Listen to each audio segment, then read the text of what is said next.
So I'm making myself a cup of tea, and I was thinking about something that I had read on social media.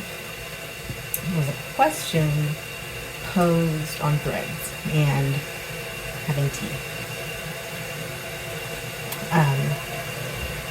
And so if you hear this random background noise, it's because the kettle is boiling.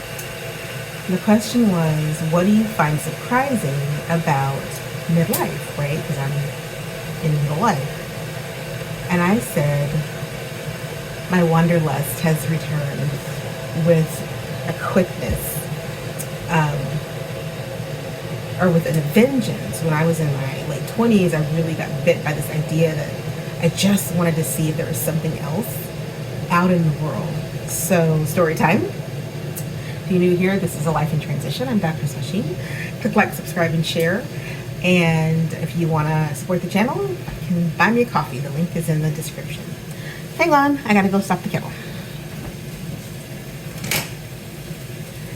And we're having Harney and Sons Provence white tea. And this video's gonna be short, but I'm making a cup of tea and thought this is a good video to share it. I promised myself I'd make a video every day for 6 weeks, and I kind of got off track because I had a death in the family. So I'm trying to get back on track. So this is my video. We'll see how it works. So, that smells so good. If you have never had this tea, it is white tea, lemon flavor, apricot flavor, lavender, vanilla flavor, and honey. It is amazing. Smell is just out of this world, and the taste ain't bad either. So anyway, so late 20s, early 30s, I really got bit by the bug of like getting out of my town. I was born and raised in Missouri, and I lived there my whole life. So I decided to apply for graduate school. Again, I already had a master's degree, and I decided to go back for my PhD because why not? So I applied for grad school, and I get accepted. My first choice did not accept me. My second choice did, so there we go. And so I moved to an even smaller town in Missouri to go to school. So I left a city in Missouri to move to a small town in Missouri to go get my PhD. But that was probably one of the best decisions I'd ever made, because in that small town were the seeds of the life that I was looking for at that moment, which was one that would allow me to go to see something of the world that wasn't Missouri, that wasn't the Midwest. And I did. I left after I got my degree.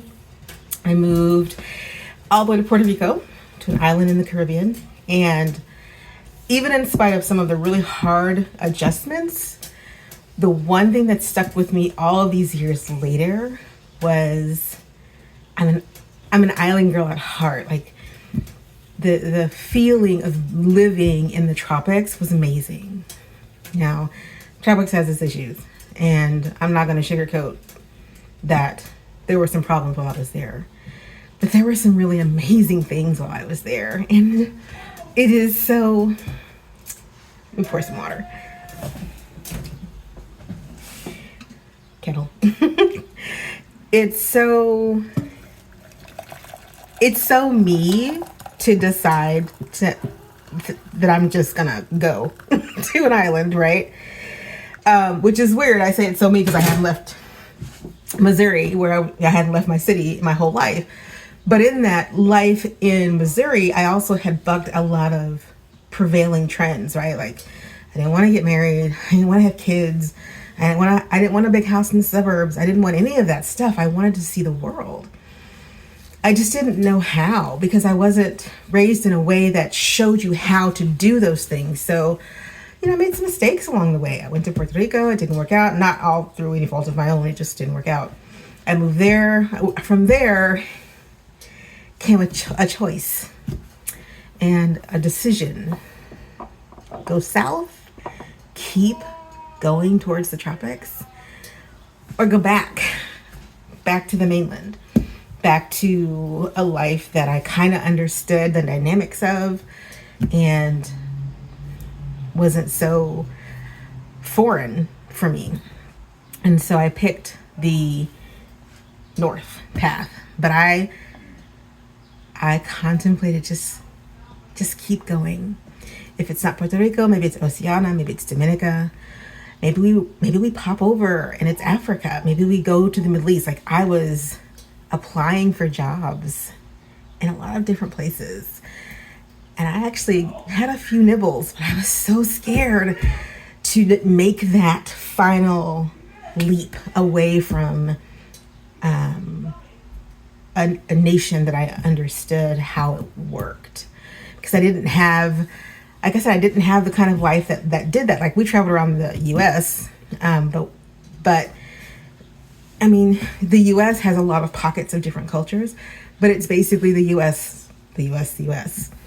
And when I popped down to Puerto Rico and I began to meet people from St. Croix and Dominica and Haiti and the DR and Brazil, Canada, like all of these amazing places, and I realized, okay, this is what I want. This is what I want. And so when I had to decide to leave, and I decided it was time to go, I had to decide, should I go north, back towards the mainland, or see what happens if I just keep going south, right? Like, just if I keep going south. Don't ever call home when you have a big choice to make. Because, of course, at the time, my parents were like, listen, we know you wanna, but could you come home for just a little while? Or at least back to the mainland where it's a little bit easier to, I mean, they'd come to Puerto Rico to see me. Literally, it's all one big country, right? So I moved from Puerto Rico and I went northwest. I ended up in Washington State. That's a story for another day. But as I enter this liminal space of midlife and I contemplate what it looks like to be living a life of transition right now, what has returned with a vengeance is a desire for the bounty of the world and to show my family the bounty of the world. In some ways is really important, because one of the reasons that I chose north versus south is because I didn't know what it felt like to jump off on that tether like that.